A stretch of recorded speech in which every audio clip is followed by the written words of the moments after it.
So as you all know, this is hybrid meetings that work for everybody, avoiding the risk of proximity bias. And as you know from yesterday's webinar, if you were there, that topic has come up already. Just quick introductions again. I'm Dale Ludwig, founder and president of Turpin Communication. Greg is with us. He's my co-facilitator today. He's our executive vice president, and Kevin Vogelsang, operations manager, who is serving the role of host or producer during today's process. And he's going to be the number one person letting me know if my connection is strong. Okay, our focus today is on this sort of meeting. As you can see on the slide, we've got people that are zooming into a conference room where 4 people are sitting together live, face-to-face. 6 people are on the screen and 2 of them are not on camera. So this sort of dynamic is going to be more and more common going forward. And so we're going to be talking about how to best manage that. Now, that was sort of the cleaned up version of a hybrid meeting, but I think most of them probably look more like this, where we have not only 4 people in the room who are, let's see, are they all looking at a different? Yes, everyone is looking in a different direction at a different device or at a different screen. We've got 9 people on the video, and they look, we picked a pretty extreme example of people being disengaged when they're sitting in a Zoom meeting. But as you can see here, there's just a question about who's in charge, where's the focus, what's going on, and how can we make this sort of messy process better? So the question we're trying to answer today is, what can we do to make hybrid meetings, as well as face-to-face and virtual, more productive, efficient, and inclusive? Little bit of an introduction about us. As you know, from the 3 of you who were here yesterday, and I don't know, let's see, I've lost the image on the screen, Vanessa, whether you were with us or not, but we work with presenters, meeting facilitators, and trainers primarily. And since the pandemic hit, we've been doing all of that in a hybrid environment. Previously, it was almost all face-to-face, but we've written a few books. The orderly conversation is a real foundational work for us. I'll be talking about that in a bit. We wrote a virtual orderly conversation right after the pandemic hit because, well, we had time to do it. So we wrote that. And then finally on the right, we've got our Effective SMEs book that really focuses on helping people who are subject matter experts succeed in the training room. Here's our agenda for today. We're going to talk basically about 3 things: the risks of hybrid meetings, the basics of running effective meetings, and managing the hybrid process. So Greg, I'm going to turn this back over to you so that you can run this poll. Yeah, sure. It may seem a little silly to run a poll with just the few people that we have today, but let's go ahead and do it, because why not? We'll use an extra tool here. So the question that we're asking is, are you an individual contributor, a manager, or a leader at the VP level or higher? And Kevin is going to share the poll for us. Okay, thank you. So we've got individual contributors and leaders in the room. That's great. We will try our best to make sure that as we work through today's content, we address these concepts from both of those different angles, because you're going to be looking at hybrid meetings in a slightly different way, because you have a different responsibility to either the meeting or the meeting culture that you're responsible for.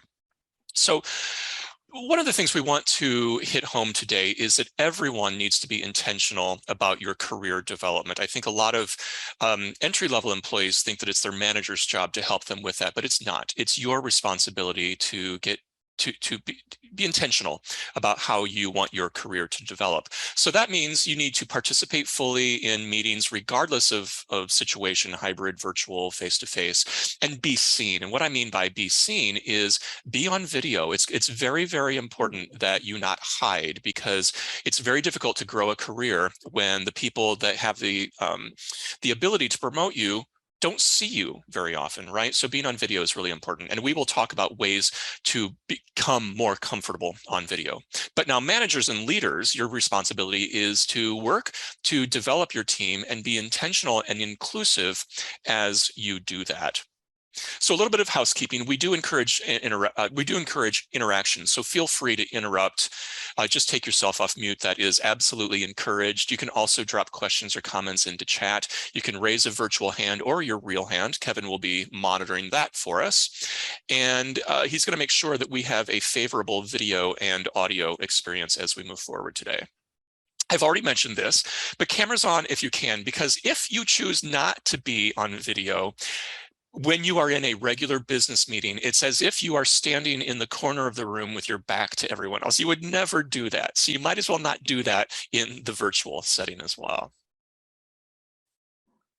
And eliminate distractions. You can see this guy is all kinds of distracted. We'll ask that you not be like this guy here. So that brings us to our agenda. We're going to start with really homing in on the risks of hybrid meetings. I think that a lot of people don't fully understand some of the perils that are potentially out there. Then, as Dale said, the basics of running effective meetings and managing hybrid meetings. So let's get into the risks of hybrid meetings. As we saw this image before, hybrid meetings can be a little bit on the frustrating side. So what do you notice about the dynamics of this particular group? Again, you can take yourself. Oh, go ahead, Danette.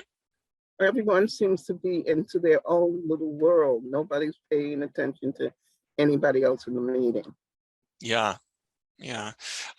Chandra has said everyone is looking in a different place. Yep. There doesn't seem to be any sense of community in this image right here. We play that out over time. We start to understand how challenging dealing with just relationships will be. Let's take a look at this group. Now, this looks like a more positive sort of room. They look like they're probably in the same conversation. But let's assume that the woman there on the left is our decision maker, and the guy there at the head of the table is the facilitator. So the question at the bottom of the screen is, what challenges does the guy, the facilitator, face in this particular situation? I think he would do better if he was like towards the back of the group. Like closer to where the could, camera is? Yeah, because then he could see the people in the room as well as the people on the screen. By this particular positioning, he's got his back turned more or less to the people who are in the room, and he seems to be focused primarily on the people in the screen, the hybrids, the remote people. Yeah, I agree. Let's think about it. Let's imagine that he is at the head of the table. In other words, he's sitting where the camera is. What challenges would the rest of the room face if he were there?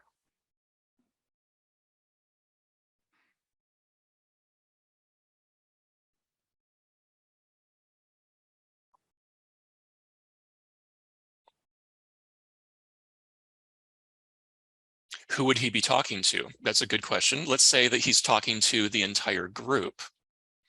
So if he's talking to the entire group, the people that are in the room are going to be turned facing him, which then to the people on video will look as if all they're seeing are the backs of heads. So if we think about being inclusive of everybody, then that maybe isn't the best position. Although I like your thinking, Danette. Let's take a look at another option. Let's say that the woman on the video up there is the facilitator. Our decision maker has remained the same. What challenges does the facilitator on video face in that particular setup?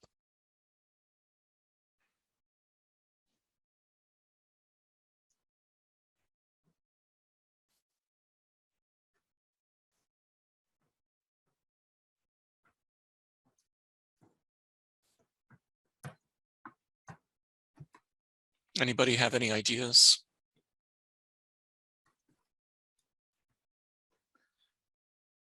I'm sitting here. Oh, difficult to see remote. Yes. It's difficult to see the remote attendees who'd have to look at the camera and out into the room. Yeah, weird, right?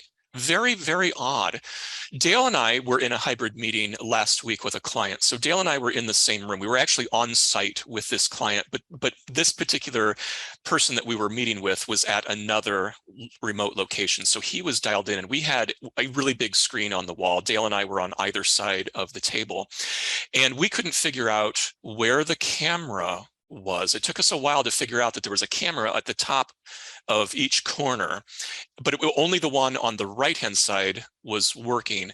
But the guy that we were talking with, he filled the entire screen. And so it was so hard to remember to look up there at the corner of the screen when I wanted to engage his entire image on the screen. It was very odd, very, very odd. Dale, did you have anything to say about that particular meeting?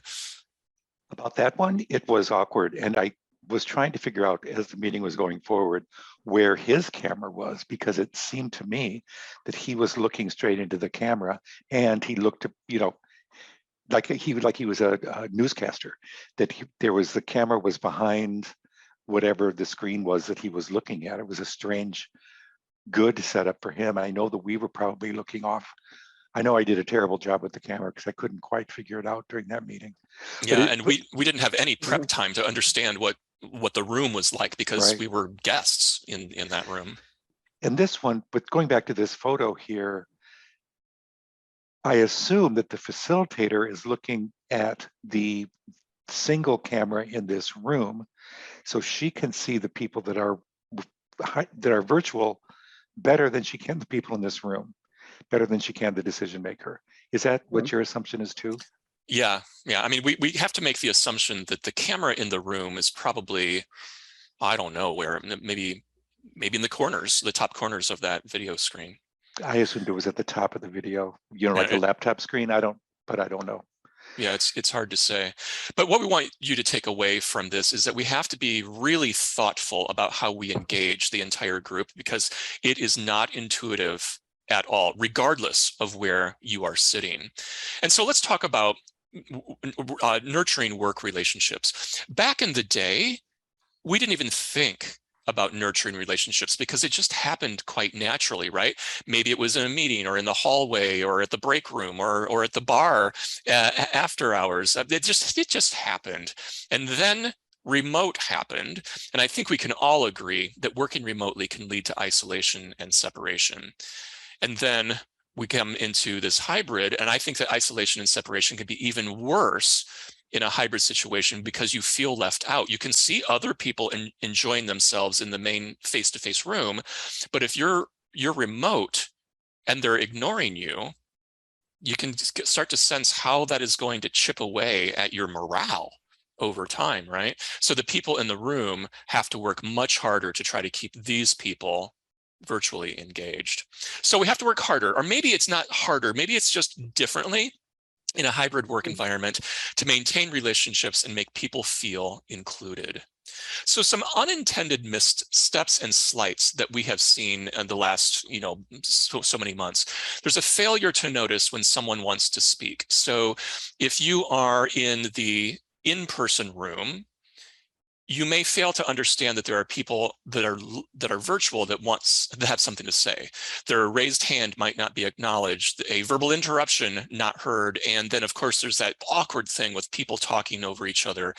And that's going to happen. I don't think we can avoid the talking over once in a while, but it needs to be sorted out, right, by the leader of the meeting, by saying something like, I can tell that there are 3 of us that have something to say. There are 2 of us in the room, and then Danette, virtually, you also had something to say. So Danette, I'm going to ask you to go first, and then we'll do the other 2 people in the room. Comments in chat that might be useful for everybody can be missed. Private chats virtually might exclude the face-to-face participants because it's likely that the face-to-face participants aren't paying much attention to chat, right? So then somebody else has to call their attention to that. Sidebar conversations in the conference room will exclude virtual participants. That, again, it makes you feel very lonely when there's a sidebar conversation happening that you can't fully hear. And then microaggressions are much easier to commit. Now, I am going to talk about microaggressions in a minute, but I have some recommendations here for trying to mitigate against these unintended missteps and slights. And that is to use an advocate. So what is an advocate? An advocate is a person who has been assigned, a person who is in the in-person room, who has been assigned to be the advocate for the people who are dialing in virtually. So in other words, the advocate is really paying attention not only to what's going on in the room, but also what's happening in the virtual space. dealing with chat, hand raising, and all of that. So Kevin right now is performing the role of host. The role of host is about making sure the technical stuff is taken care of. An advocate is more on the human side. So we're going to ask Kevin to rename himself, not only host, but also advocate. So for the rest of today, he will be your advocate. And if you have something to say, he is absolutely going to interrupt us and make sure that you have a voice in the rest of the conversation. So that's our first really big recommendation. The next one is to maybe adopt a virtual first policy. Now, I don't think that this is the virtual first policy would need to be 100%, but I think it is a good way to make sure that the virtual people feel welcome. So in other words, when a discussion starts to get going, the leader of the conversation can say, okay, let's hear from the people who are remote first. That way they feel included in the conversation, because it's so easy to forget about the people who have dialed in virtually. Dale, do you have anything to add about that? No, I don't think so. It just reminds me of all the times we all sat around in the conference room staring at the phone in the middle of the table, trying to, I don't know why we do it, but it's a natural thing to do. But then again, those people that aren't getting any benefit from all of that staring at the phone because they're not being brought into the conversation. So it's it throws the natural connections completely off with just a conference call in a conference room. Yep. Yep. Oh, yes. I'm sorry. No, please. Last year I worked with well, she wasn't a teacher. She was a well, anyway, she was on site and I was virtual. So we were able to coordinate that way, and she could move the camera around in the on site so that everybody could see. And I would help direct the people who were who were virtual, because I was their teacher, and say, right, look, look, see, blah, blah, blah, blah, blah. And we were able to, as I said, coordinate, and we were partners, and it worked a lot better than just me doing a hybrid by myself, or her doing a hybrid by herself. Having a person at each location who was going to be the one, if you want to call them advocate or whatever, seemed to have worked a lot better that way. I love that approach. And it's nice that you had the resources to be able to do that, right? Well, we just had, our webcam, although they have made advancements with the webcam so that you can have the webcam do a 360 without having to move the card or anything else. And it's usually a wider, a screen or, yeah, so. And they're not as expensive as they were, because when they first came out, they were expensive. So nobody I knew, including myself, had them. Yeah. The technology, I think, is, well, not only has it improved in the last couple of years, but I look forward to where the technology is going to go in the next couple of years too, right? And all of the companies that we've been working with have spent resources on improving their conference rooms to be able to accommodate the new normal. I hate that phrase, but how tired are we of that phrase? Anyway, let's get back to my slides here. So microaggressions, you probably all know what they are, but there's a nice definition here, and I found it on the NPR website. So Andrew Limbaugh was asking Kevin Nadal what exactly is a microaggression, and Kevin says microaggressions are defined as the everyday, subtle, intentional, and oftentimes unintentional interactions or behaviors that communicate some sort of bias toward historically marginalized groups. The difference between microaggressions and overt discrimination, or macroaggressions, is that people who commit microaggressions might not even be aware of them, which brings me to a story. So Dale and I were facilitating training at one of our clients' location. This was many years ago, way before the pandemic. And it was a 2-day workshop. We were in the morning of day 2, and the first morning of that particular session was just Dale and me talking to the group. Not really lecture, but it was just a bunch of talking. And we sent everybody on break. And when the group came back, we were missing someone. And it was clear that he was not coming back because he took all of his belongings with him. This was rather alarming because that never happens to us. And so I called up our buyer, who happens to be in HR. And I said, I don't know what happened, but so-and-so left the training and I'm concerned about it. Just wanted to let you know. And she said, I know all about it. He just left my office. So she goes on to explain that he left because he was offended, because he felt as if he was getting less eye contact, less attention from Dale and me than the other participants were. So we had committed microaggressions toward him by simply not giving him as much attention as everybody else. Now, given what we do and the fact that we really teach people how to make human connection with eye contact, how to read a room, it was very embarrassing and frustrating that we were called out on this. And I felt really bad about that. Now, Dale, you had a different reaction. Oh, I felt really angry, and I was in immediate denial because I thought, I know I looked at him. I know I did. And so my frustration was that he was wrong. And of course, what I learned from that is it doesn't matter what I think. It's what he thinks. And which is so important, which is ironic because we talk a lot about building your self-awareness and making sure that you are aware of how you're being perceived, et cetera, et cetera. And I completely ignored that when this happened because it was such an emotional thing for me for him to think that, because I certainly didn't want him to think that. Yeah, so even the pros get it wrong, which then leads us to being more intentional about how we include everybody. Now, of course, layer in DEI and B, diversity, equity, inclusion, and belonging, and you can see how very important it is for those of us who are managers and leaders to be intentional about including everybody. Now, of course, that also means, as we've already said, that everybody needs to work to be visible, to be part of the conversation, right? So it's everybody's responsibility to have a what am I trying to say? To create the environment for a fruitful discussion to actually take place. So let's take this notion of microaggressions one step further and talk about, what are some of the things we've heard? Well, by not using names that are difficult to pronounce. Now, I will admit to you, I struggle with this one.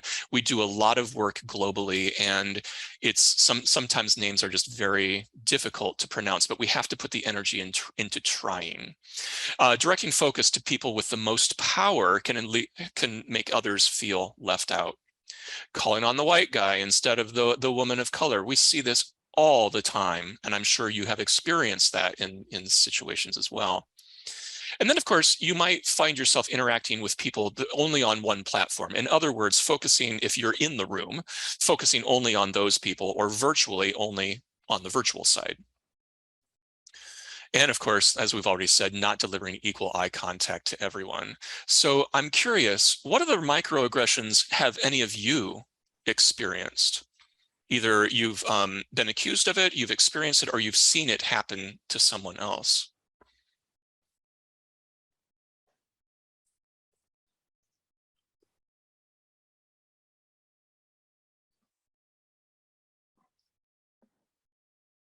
Any situations bubble up for you?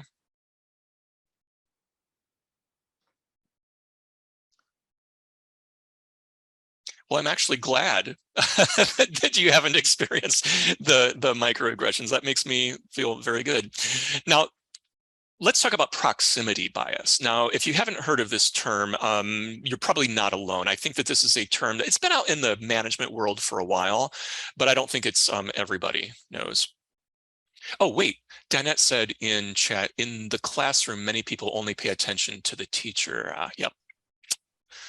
So proximity bias, it is the idea that employees with close physical proximity to their team and company leaders will be perceived as better workers and ultimately find more success in the workplace than their remote counterparts. It goes on to say that bias often looks like on-site employees having access to better perks and getting more time with the executives, while remote employees may get left out of meetings, inadvertently silenced on calls, and potentially even paid less than their co-located peers. So again, I go back to, you have to be on camera.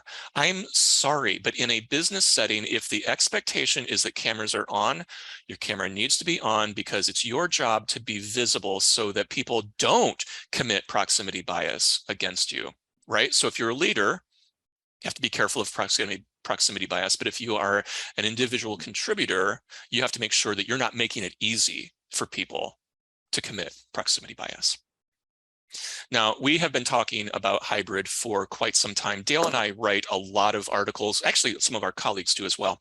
So a little bit later, we're going to give you access to a curated set of articles that are specifically about hybrid. And Dale, I think that leaves me to stop sharing so that you can take the next batch of slides. Mm-hmm. Okay, let me get going here.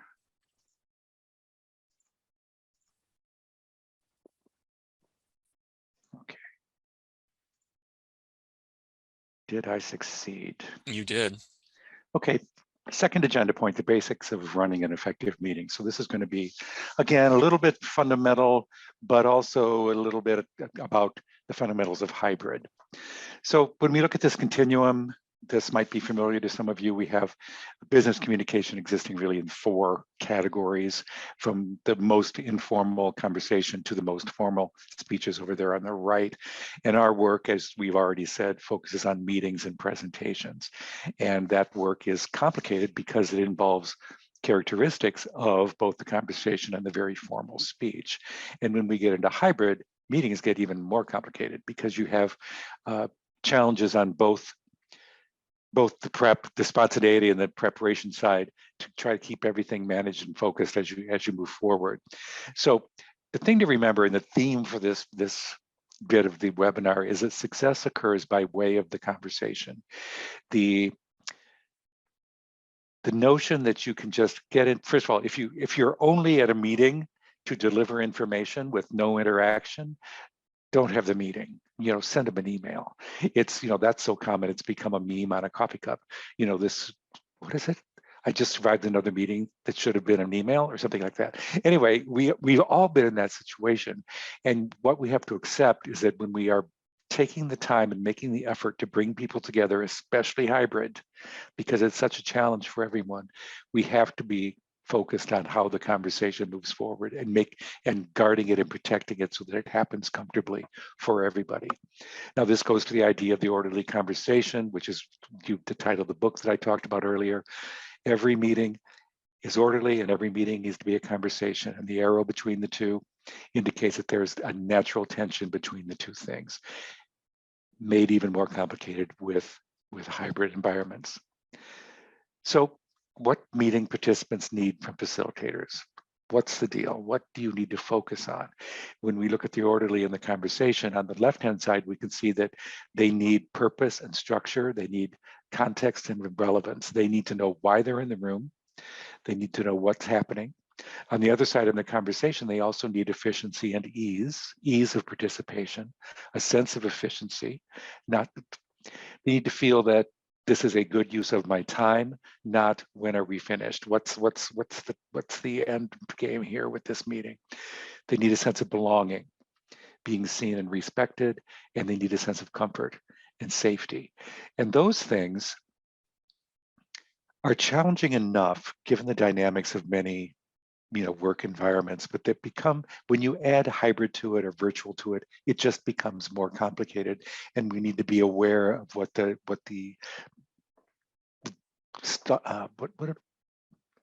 something in the road, something that is, I lost my metaphor, doesn't matter. You need to be aware of the fact that what might happen during these meetings. So facilitators are constantly adapting. Again, face-to-face and virtual. They're always during the prep side, on the orderly side, looking ahead to the uncertainties of the conversation. And once that meeting starts, they're always adapting the plan that they have to what's happening in the moment.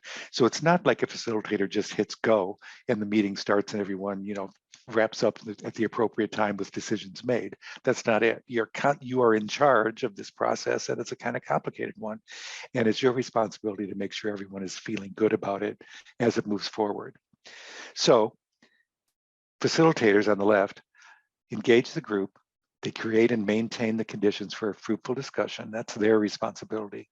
And on the right, meeting attendees feel welcome and are willing to participate. So it's a shared responsibility between both you as a facilitator and the people in the room.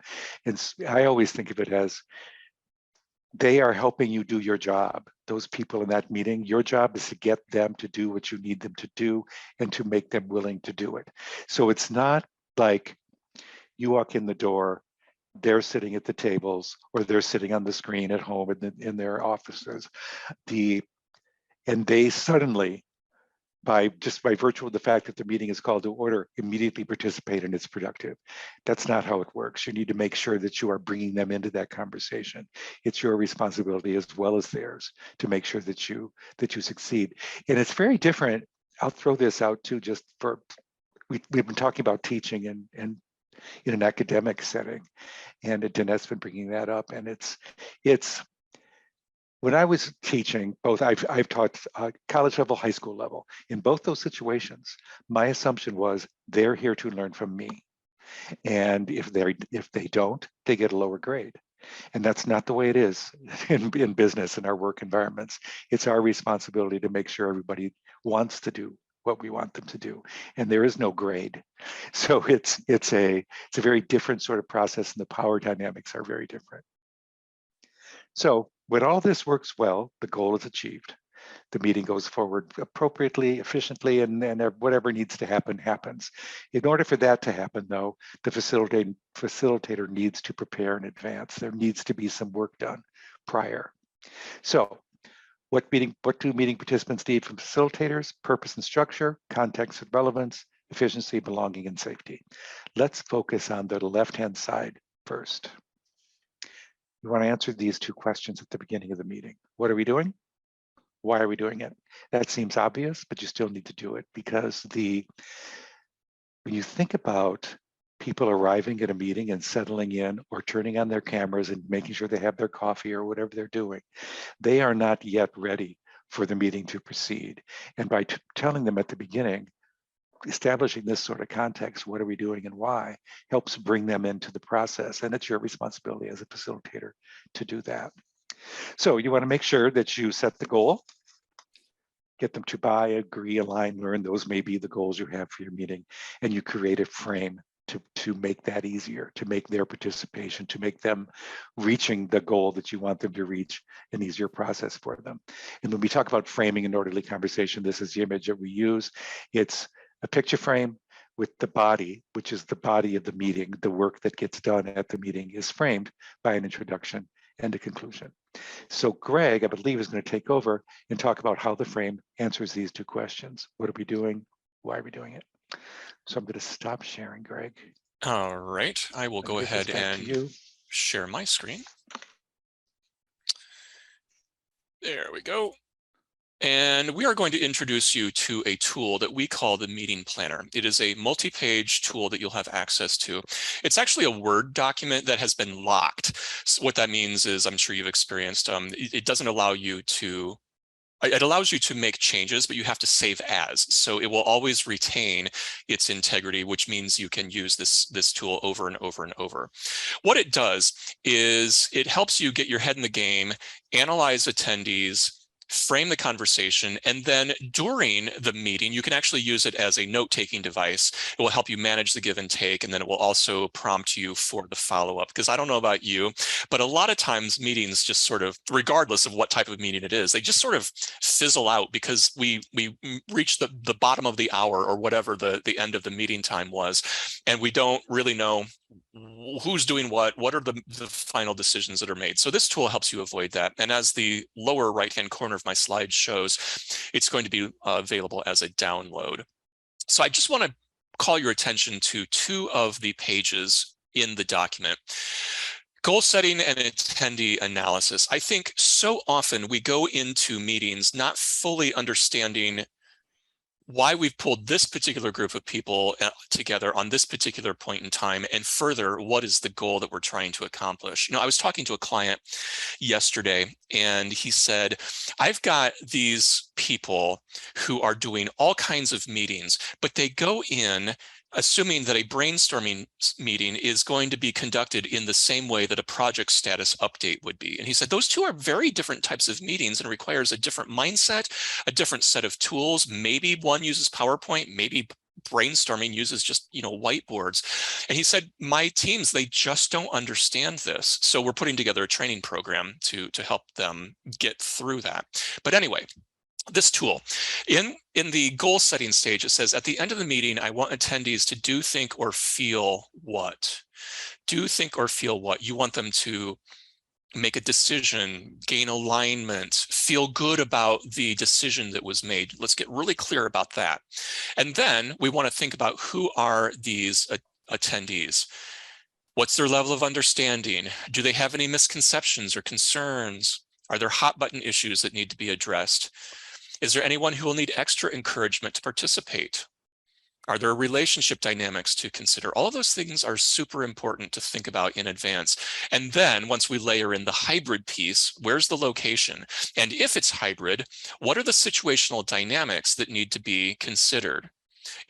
Do I need to somehow try to get the decision maker to sit in a particular place so that it's a more inclusive environment for everybody else?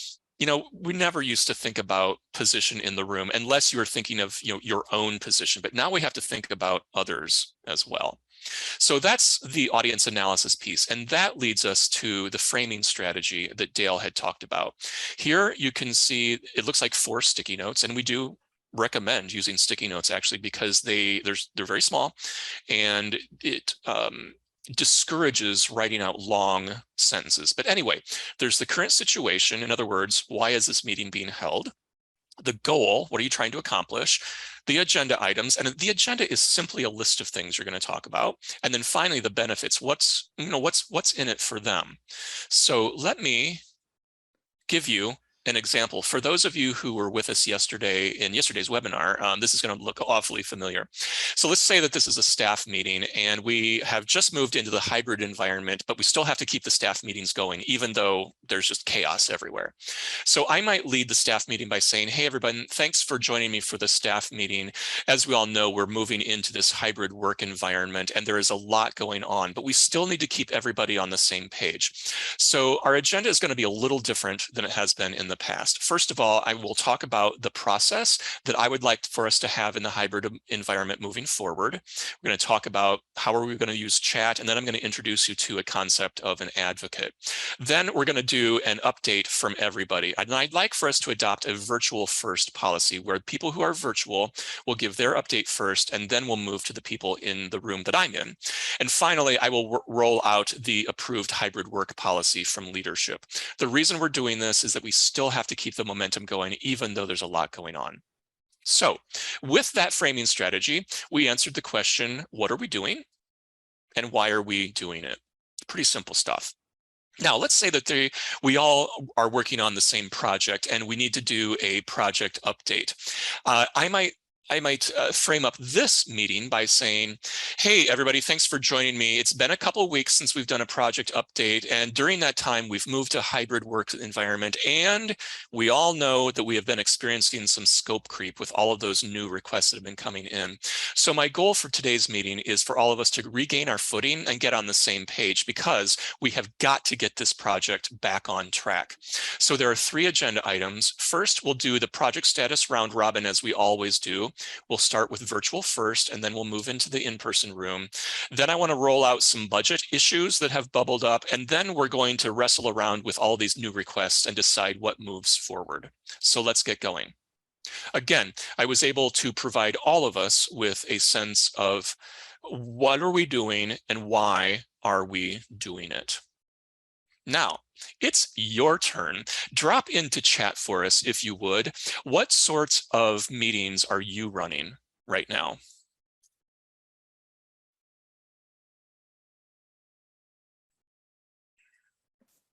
What sorts of meetings or training sessions, education, what have you?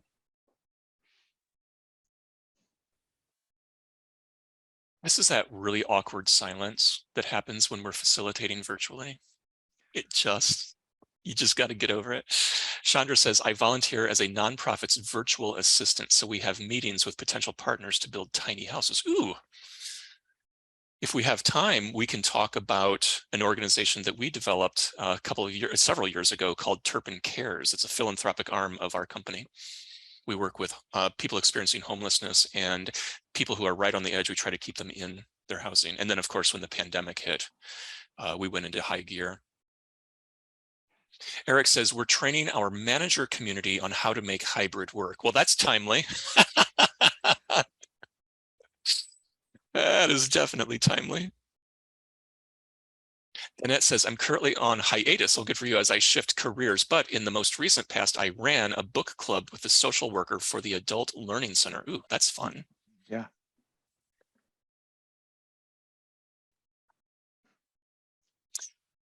Let's do a couple of these.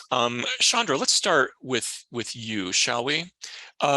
If it's okay for you, I would like to use this as an example for everybody else. So in this sort of situation, Chandra, with this nonprofit virtual assistant, you have meetings with potential partners. What is the current situation that you are addressing when you're holding these meetings? In other words, why is the meeting being held?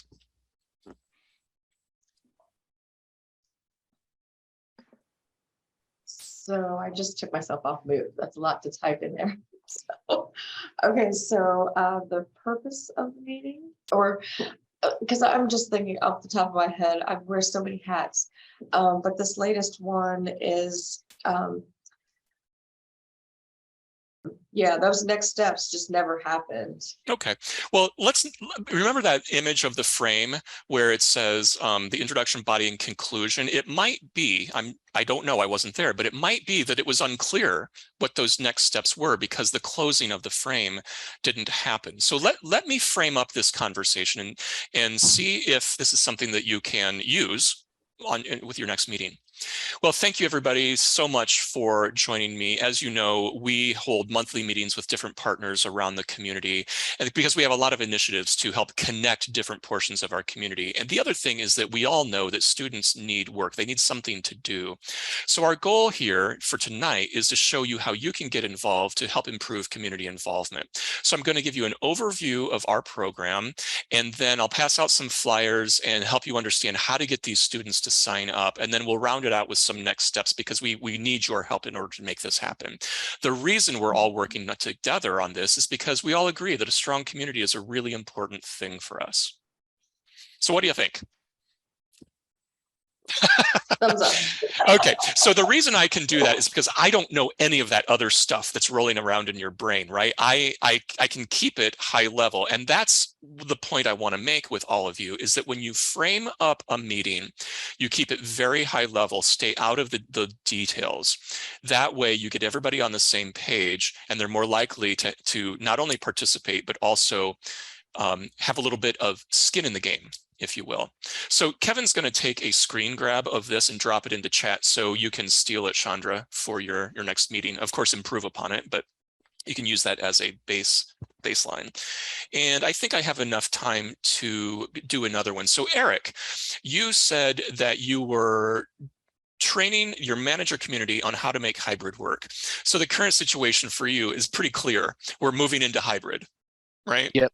Exactly. And just to give context, this is we do like essentially a monthly live virtual meeting on topics. So this is like the second part of a series, and a lot of their direct reports are going to be asking questions about, the university just said this, what does this mean? So really think about this both for themselves and how they might work more effective with their team. Got it. Yeah. So let me frame this up for you, Eric. We'll see if I can make this work for you. Good afternoon, everybody. Thanks for joining me for the next installment of our monthly meeting. As a reminder, last month we talked about in-person work scheduling and just what sort of best practices should we put in place for your teams. Now we're moving into hybrid work. So we want to grow your awareness. In other words, heighten your awareness around what is the world of possibility, and then we'll share some best practices. So we'll start, as we always do, with making some connections around the room and remind you of what the what was from the last meeting before we move into how to make hybrid work. The reason we're doing this is because it's your responsibility to create your own hybrid plan for your team. So let's get started. How'd that work for you? That's good. Cool. You may steal that from me. Again, Kevin's going to drop a screen grab into chat so you can grab that. That's good because I have a meeting later and we're actually building the agenda for this. So this helps.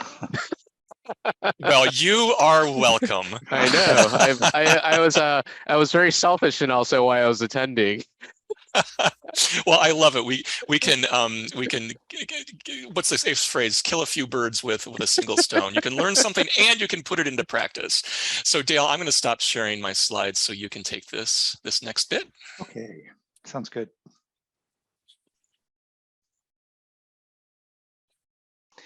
I want to talk about managing hybrid meetings. It's the last point on our agenda. And I want to, of course, there's going to be overlap here between the face-to-face and the virtual stuff, trying to figure out how all those things come together in a hybrid setting. So generally speaking, when it just comes to how you are managing yourself in a hybrid meeting, you want to make sure that you're working as hard as you do face-to-face. In other words, your vocal energy, your facial expression, and then posture and gestures, all those things need to be equal to, as you can see in the lower right, they're meeting face to face. The guy in the upper left is virtual. The energy is the same, and that's different. That seems sort of obvious, but it's not, because many times when we went virtual, energy levels dropped, and our work helping people get better at it was to make sure that the energy levels stayed where it needed to be to keep the people that are on Zoom or on the screen that you're looking at and as engaged as possible. So I want to talk a little bit how you get engaged, both in a face-to-face and a virtual setting. Let's talk first about face-to-face. When you are engaged in a face-to-face meeting, you're able to think on your feet. So it's all about where your head is during that meeting. You're engaged, you're in the here and now, you're in the moment, you know what's going on, you're self-aware, you're in control, you're comfortable. You know instinctively what to do and say, just as an everyday conversation, and you're able to read the room. Now, each of those can be a little more challenging, especially reading the room when you're in a hybrid environment. So the engagement skills you use face-to-face are these two, and we've been teaching these two things for years. On the left, you need to pause and breathe to settle your mind. In other words, if you're going to be in the moment, your mind should not be 3 sentences ahead of you. It should be right where you are. And you use your eye contact to connect with listeners. And what we found over the years is that when people are nervous or a little anxious, eye contact is the way to manage that. Because when you see those responses from people that are coming in, you calm down. And that's essential to a face-to-face meeting. And here we go. There we go. Got it. And in that face-to-face environment, it's not just the appearance of good delivery that counts, but it's the effect of these skills on you. So we always said, think about connecting with folks. Don't worry so much about how you're coming across. So that was key to a face-to-face meeting. And being engaged feels good. Once we can get people engaged, as I was saying before, nervousness goes away, they're feeling more comfortable, and things are able to proceed in a fairly natural way. Now, in a virtual environment, and you all know this, we've all experienced it for a couple of years, genuine eye contact is not possible. That really messes up how you get engaged. It changes the rules of the game, because the only skill you have to rely on in terms of engagement is pausing, breathing, being aware of what's going on. It's hard enough to do face-to-face. A hybrid situation is even more difficult because there's so much going on through so many different channels that you really need to stay on top of it, give yourself a chance to think and connect in any way you can with folks to make sure that the conversation is going forward. So in virtual environments, you need to engage the camera. You use the camera to engage the people that are coming in virtually. You look into the camera when you're speaking. You check to see others' videos from time to time. Greg talked about, I believe he's talked about how the videos were on one monitor and your slides were on another. I think you said that earlier today. But you need to take the time to make sure you're checking in with people both face-to-face and virtually. You need to look like you're listening. You need to nod while you're listening to others, because we do it all the time face to face. In a hybrid and a virtual environment, you need to do that as well, because we're used to getting that sort of feedback when we are speaking in a group. And you want to be a role model for others, especially leaders in the room today. You want to make sure that you are setting yourself up as the example to be followed in the challenges involved with the virtual and hybrid. So in this situation, the opposite of the last slide, you want to focus on how you're being perceived, not on how it feels. So it feels awkward to look into the camera, although I gotta say, I'm getting used to it over the past 2 years, looking into the camera as if it is a person. It feels strange to do that. You don't get the same positive reinforcement, the nodding of the heads and all of those things when you're looking into a camera. And so you need to think about how they are perceiving you through that camera rather than just how you're feeling in the literal room that you're in. So we talked about setting the goal, getting people to buy, agree, align, and learn, and creating a frame. So now let's look at this next bubble in this image. The facilitator engages the group and creates and maintains the conditions for a fruitful discussion. So we're going to look at this side of the slide: efficiency and ease, belonging, and safety. So first, efficiency and ease. One thing to think about, and we've talked about some of these already, is you talk about how the process will work. You want to explain how interactions will take place, chat, interruptions, do you want hand raising, all of that stuff. Explain how all will be included. The virtual first rule addresses that issue. Explain what's expected from off-camera participants. Speak up, I'll call on you for feedback, all of those things. How do you plan to work the process? How do you plan to manage it as it goes forward so there are no surprises? And always talk about what you're doing. This is a best practice for face-to-face, but in hybrid and virtual, it's even more important. Say things like, I'm going to go now to gallery view, or I'm going to move on to this next slide. And as you can see on this slide, I'm going to go through this information. So make sure that you're talking about the process that you're in, as well as doing whatever you're doing to communicate. That's going to help the people who are coming in virtually in your meetings more connected to what's happening. And the last bullet here is to establish a virtual advocate. We've already talked about that. So now I want to focus on 2 new ideas: deliver slides for clarity to all platforms and using gallery view. Delivering slides for clarity. That I was mentioning before, you want to use descriptive language and talk about what you're doing. So these phrases, simple things like, here's a list of our goals today. On this slide, you can see an image of our back room that needs to be cleaned up. Let's focus on the third bullet for a second. This is a map. The purple parts of the map represent X, or it should be Northwestern. The purple parts of the map represent Northwestern's campus. This habit is difficult to get used to, because when you are in the moment during a meeting, you're using a slide, it's so easy to dive into the content of the slide. And as you get into that content, the people looking at that slide for the first time are thinking, what exactly am I seeing here? What is that? And am I supposed to read it or not? Those sorts of questions need to be answered by you as the person facilitating, hybrid, virtual, and face-to-face. Deliver slides for clarity, direct their focus virtually, tell them where to look, acknowledge the slide title. You should always design your slides so that they've got a really nice, usable title. It should have some meaning in it. This one here, delivering slides for clarity, is what this slide is all about. It's not just about delivering slides, or it's just not about clarity. It's how it brings those ideas together so that you can actually look at that slide title and know where you are in the process. Animate the slides to control what's visible.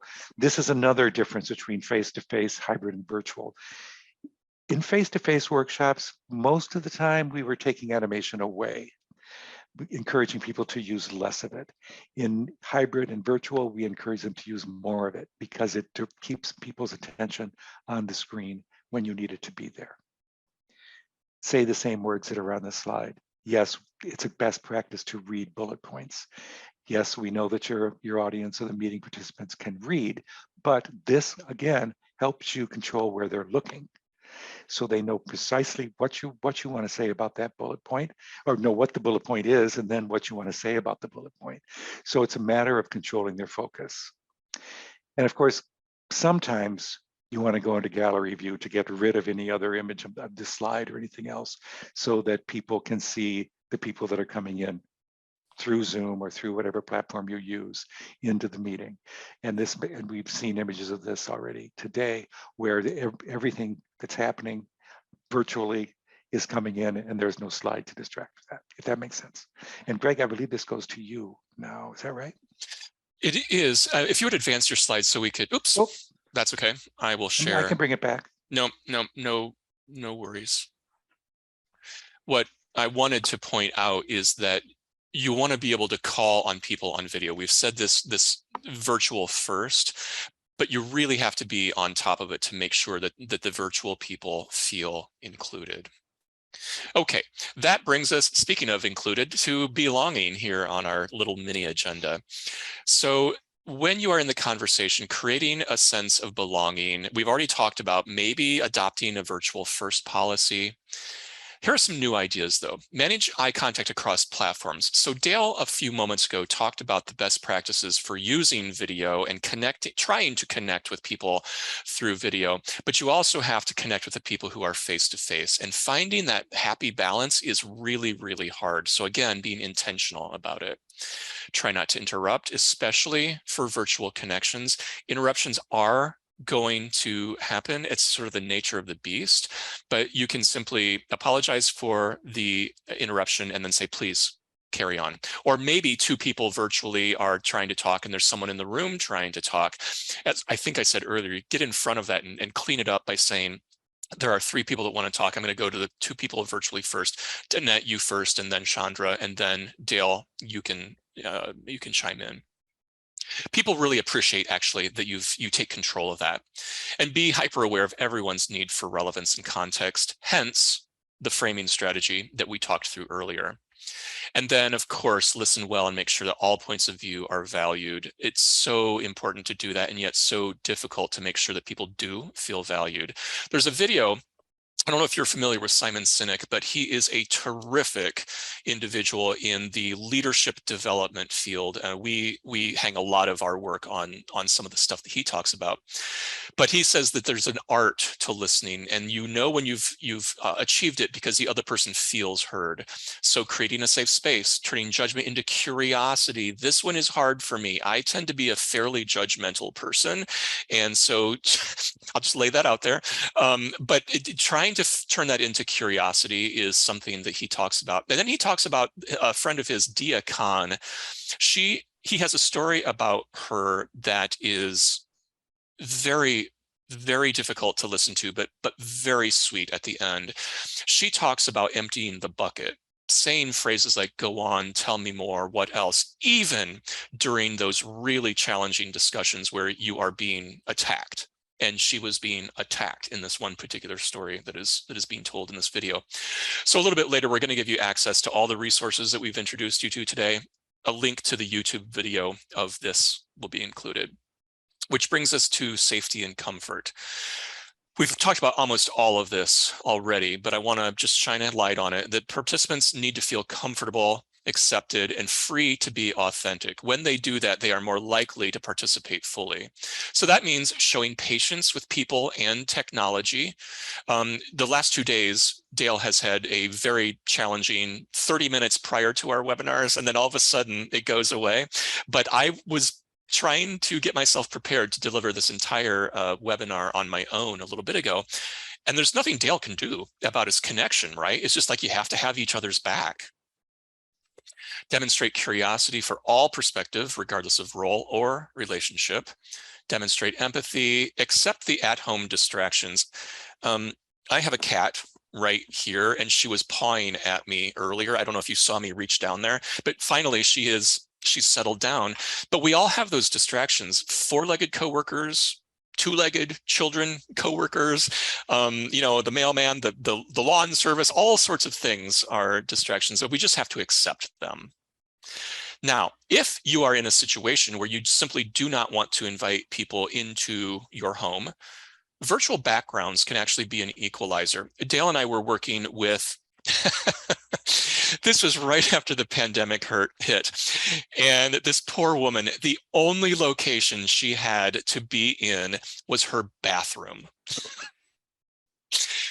And so she did. She conducted the training in her bathroom. Now, it happened to be a very nice bathroom, but nonetheless, because of just the situation that she was in with kids and her husband and blah, blah, blah, the bathroom. Now, had she been able to use a virtual background, the rest of us would never have even known that the background that we were seeing was her shower curtain.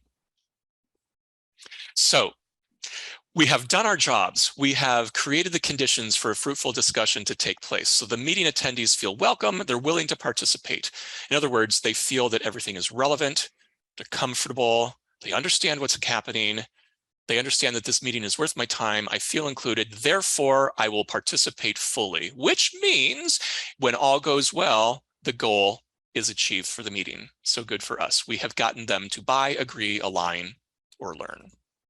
So we set out to answer this question at the beginning of our webinar. What can we do to make hybrid meetings, as well as face-to-face and virtual, more productive, efficient, and inclusive? We've rolled out a lot of insights, a lot of tools to help you do that. So I hope we've been able to answer this question as best we can. And I also want to say that we are still learning hybrid. I mean, I think it's going to be a long time until all of us really truly get our arms around the work to be done in order to create the conditions for fruitful hybrid meetings. So we will be conducting this webinar over probably another year or so, and I'm sure that it is going to change as it evolves over time and as all of us have more experience dealing with the hybrid space. Keep in mind that the meeting is the work that is to be done. I think a lot of times people think that going to a meeting is an interruption to the work to be done. No, no, no. There's work in the meeting to be done, right? It's just a different type of work than you have when you're at your desk. So meetings succeed by the way of the conversation. So we have to create the conditions for that conversation to take place. All right, I mentioned some upcoming webinars. Our webinars always start at 10 a.m. Central here in the United States. We've got leadership communication in the virtual world. Some of you attended this one yesterday. We're going to do it on October 26th. And then on the following day, October 27, we're going to talk about how to provide feedback to your employees without fear. It says coaching that builds employee engagement and retention. I think that providing feedback, particularly on people's communication, is a real challenge because, first of all, we're afraid that we might hurt feelings. People may not want to hear what we have to say. So we need to figure out how to best deliver that feedback. Our colleagues and Dale and I, we have been providing communication feedback for 30 years. And we've honed this process very well. We have a feedback model that we will introduce you to. So if you're interested, please feel free to join us for either of those webinars. And finally, we've been talking about all these resources. Kevin is going to drop links to all of these items into chat. You will also, at some point today, get an email from our automatic system with links to these items and a little bit more information. So we sure do appreciate you coming to our pilot session for hybrid meetings that work for everybody. Thank you. And we do encourage you to contact us if you need help, either with presentation skills, meeting facilitation skills, or for those of you who are trainers, training. Maybe it's for you or members of your team. And please feel free to link with us on LinkedIn. We blog a lot, and we always promote those blog articles through LinkedIn. You will also be subscribed to our monthly digest email, which is simply a list of all of the most recent blog articles that we've written during that cycle. So thank you all very much. Chandra and Eric, best of luck with the meetings and training sessions that you've got coming up. Go ahead and feel free to use the framing strategy that we talked through. So as you're probably wondering, why is this webinar ending so early? It's because we want to just open it up for questions. On the other hand, if you need to get going to the next thing, we certainly understand. But one of the best practices that we have discovered is try to end all of your hybrid virtual meetings early, because people tend to schedule them back to back to back. and you need refrigerator time, and you need bathroom time. Those are just givens. So thank you all very much for joining us today. And Kevin, thanks for your support as our host and advocate. Yeah, thanks everybody.